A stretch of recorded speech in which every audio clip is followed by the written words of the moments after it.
안녕하세요. 보험은 재미있고 알기 쉽게 설명해주는 명탐정 써니입니다. 2022년 보험사의 이슈 중 하나인 실손의료비 전환이 아닐까 하는 생각이 듭니다. 3, 4대 실손의료비를 가지고 계시다면 저의 이야기가 무슨 이야기일까 하고 생각할 수 있지만 1, 2세대 실손의료비를 가지고 계시다면 많이들 고민하고 계실 것 같은데요. 오늘은 실손의료비 전환에 대해서 이야기해 보려고 합니다. 이 내용이 궁금하신 분들은 영상 끝까지 시청 바랍니다. 1, 2세대 실손의료비 보험을 가지고 계신 분들은 갱신 때마다 오르는 보험료와 4세대 실손의료비 보험에 실제 전환했을 때 효과, 그리고 자기부담금의 공백을 어떻게 해야 하는지에 대해 이야기해 드릴게요. 1, 2세대 실손의료비를 가입하신 분들은 가입 당시 실손의료비 보험이 종합보험에 특약으로 가입되어 있고 그 중에 일부 실손의료비 보험과 일부 다른 진단비 담보들은 3년 갱신 또는 5년 갱신으로 구성이 되어 있습니다.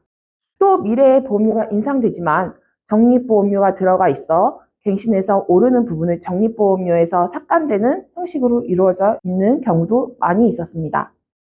그래서 대부분의 분들이 지금까지 오르는 보험료에 인지를 못하다가 적립보험료가 없어지는 시점에 보험료가 많이 오르는 것을 체감하고 있습니다. 또 갱신 기간이 매년 오른다면 체감이 덜하겠지만 3년에서 5년 갱신 기간이 최근 실손 의료비보다 길어 갱신 보험료 오르는 부분에 대해서 체감이 큰 것 같아요. 실손 의료비 시대별 요약 정리를 보면서 간단히 이야기해드리면 2009년 7월까지를 1세대라고 말하며 100% 실손 의료비입니다. 자기 부담금이 5,000원 또는 만원입니다. 2세대 실손 의료비 보험은 2009년 9월부터 17년 3월까지이며 이때부터 자기 부담금이 급여와 비급여 10%이며 90% 실손 의료비 보험이라고 말합니다. 3세대 실손 의료비 보험은 2017년 4월부터 21년 6월까지입니다. 3세대 실손 의료비 보험 자기 부담금은 급여 10%, 비급여 20%입니다.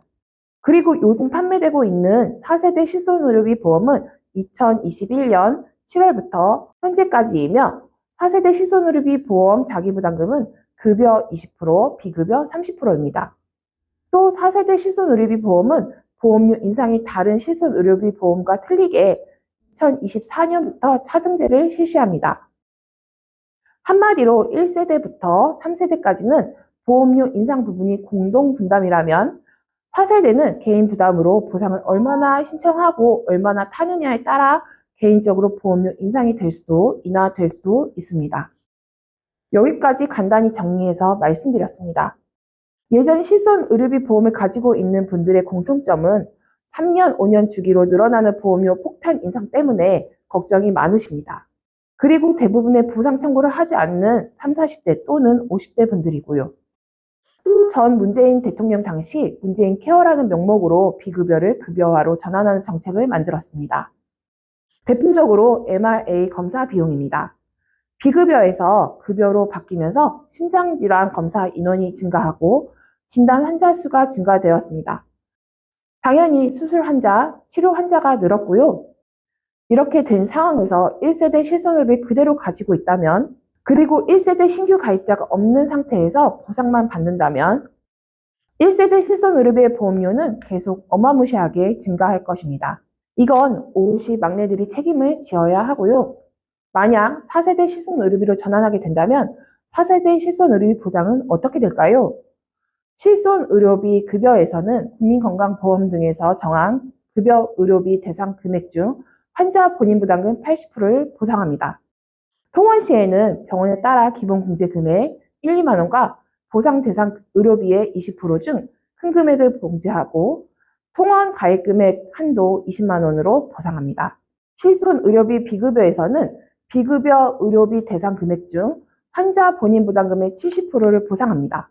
통원 시에는 기본 공제 금액 3만 원과 보장 대상 의료비의 30% 중 큰 금액을 공제하고 통원 가입 금액 한도로 보상합니다. 비급여 도수치료, 체외 충격파, 증식치료, 비급여 주사료, 비급여 MRI 검사의 경우 회당 3만 원과 보상 대상 의료비의 30% 중 큰 금액을 공제하고 각 치료별 한도 금액 이내로 보상합니다. 공제 금액 부분에서 급여는 기본 공제 금액과 20% 중에서 큰 금액, 비급여는 3만 원과 30% 중 큰 금액을 공제하고 보상한다는 부분이 이해하기 어려울 수 있습니다. 좀 더 쉽게 바꿔서 말하면 급여는 80%, 비급여는 70%를 보상을 받을 수 있는데 이때 공제 금액이 급여 항목은 병원별 1, 2만 원, 비급여는 3만 원이 최저한의 자기부담금이 된다고 생각하시면 됩니다. 여기서 많은 분들이 기존의 100% 실손의료비를 생각하고 4세대 실손의료비 자기부담금 이야기를 들으면 더 안 좋아지는 거 아니냐고 생각할 수 있습니다. 당연히 1세대 실손의료비를 끝까지 유지할 수 있다면 정말 너무 좋은 실손의료비죠. 하지만 오르는 폭이 예전과 틀리게 어마무시하게 오른다는 것을 아셔야 합니다. 실제 1, 2세대 실손의료비 보험 사례를 보여드리면 73년생 만 48세 여자 주부 가입 당시 만 36세입니다. 이분은 2009년 8월 막 2세대로 전환 시점에 가입하신 분입니다. 처음 가입 당시 보험료는 11,756원으로 여러 차례 갱신을 지나면서 올해는 5702원으로 보험료 인상이 되셨습니다. 2009년 8월 가입, 현재 12년 정도 지난 시점에 4만원가량 올랐다면 앞으로 얼마나 더 오를까요? 그래서 이분이 4세대 실손 전환을 한다면 보험료가 23,154원입니다. 현재 납부하는 보험료보다 50% 감소됩니다. 저의 생각은 실손의료비 보험은 다운시키고 천천히 오르도록 하는 것이죠. 실손의료비는 어쩔 수 없이 오를 수밖에 없는 구조이고 그리고 4세대의 좋은 장점은 앞전에도 언급했듯이 다른 실손의료비 보험과 틀리게 2024년부터 차등제를 실시하고 다시 말해 1세대부터 3세대까지는 보험료 인상 부분이 공동분담이라면 4세대는 개인 부담으로 보상을 얼마나 신청하고 얼마나 타느냐에 따라 개인적으로 보험료가 인상될 수도 인하될 수도 있습니다.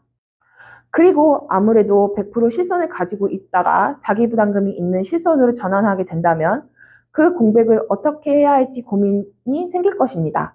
그 공백 부분은 수술비 또는 치료비 부분으로 채우는 건 어떨까요? 40세 남자 사무직 상해급수 1급 기준이며 20년 갱신 상품 수술비 플랜 담보 설명을 하겠습니다. 질병 수술비 20만원과 100만원 가입 금액은 질병 수술비에 기본적으로 받는 것이라고 생각하시면 되지만 가입 금액 100만원 질병 수술비 담보는 특정 5대 질병은 제외됩니다. 제외되는 질환은 대장의 용종 또는 대장의 양성 신생물의 내시경적 절제술, 백내장, 후각 특정 질환, 특정 피부 질환, 혈관종 및 림프 관종입니다. 다음으로는 131대 질병 수술비는 일명 엔데 수술비라고도 합니다. 이 수술비는 수술 코드로 받을 수 있는 담보입니다. 수술 코드만 맞는다면 크게는 뇌, 심장 수술 1,000만원에서 적게는 치액 수술 20만원을 받을 수 있습니다. 또 당뇨 질환으로 수술 시에도 예를 들면 당뇨병성 백내장, 망막병증 1천만원의 수술비를 받을 수 있습니다. 다음으로는 질병 1실종 수술비 담보는 131대 수술비와 다르게 질병 코드에 따라 보상받는 것이 아니라 어떤 부위에 어떤 치료의 행위를 했느냐, 즉 예를 들어 편도선 절제술을 했으면 편도선이라는 부위와 절제술이라는 행위로 받는 수술비입니다. 모든 수술비에는 질병 수술비 제외되는 항목을 제외한 가입 금액 플러스가 됩니다. 사람마다 나이마다 직업마다 들어갈 수 있는 수술비 한도는 틀리지만 이렇게 준비가 된다면 실손 전환이 되어도 공백이 되는 부분은 충분히 채워질 것으로 생각이 됩니다. 또 갱신과 비갱신이 있으니 실손의료비 보험처럼 자주 오르는 부분에서 스트레스를 덜 받지 않을까 하는 저의 개인적인 생각입니다. 오늘 명탐정 써니가 1세대 실손의료비 보험과 4세대 실손의료비 장단점과 전환 시 자기부담금 공백이 되는 부분을 치료비로 채울 수 있는 담보들까지 설명해 드렸는데요. 님들에게 유익한 정보 전달이 되었을까요? 도움이 되셨다면 구독과 좋아요 눌러주세요. 그리고 다음 시간에 업데이트되는 정보도 알람 설정과 함께 봐주시길 바랄게요. 그럼 안녕히 계세요. 명탐정 써니였습니다. 본광고는 손해보험 광고 심의 기준을 준수하였으며 유효기간은 심의일로부터 1년입니다.